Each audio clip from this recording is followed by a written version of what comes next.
चलिए हुआ हम लोग पहला विधि लघुत्तम समापवर्त पढ़ लिया। अब दूसरा विधि इसको में पढ़ोगे। क्या विधि होगा? दूसरा विधि। आइए सेकेंड विधि में क्या कहता है देख लीजिए। आइए सेकेंड विधि क्या कह रहा है।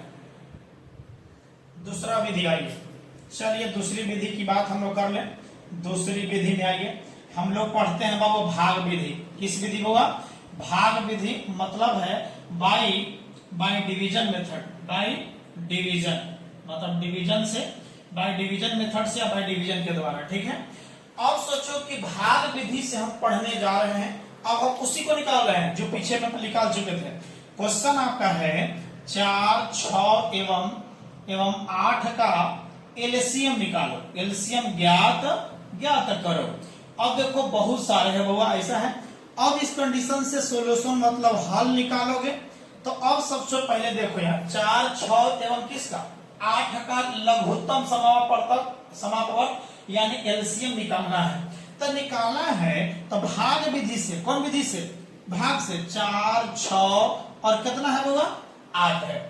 अब ये 8 है तो ये भाग विधि से देखो बहुत सारे ऐसे भी ऐसा का तो बच्चों में पढ़ा है कि नहीं पढ़ा? पढ़े हो ना कि नहीं पढ़े हो? पढ़े हो।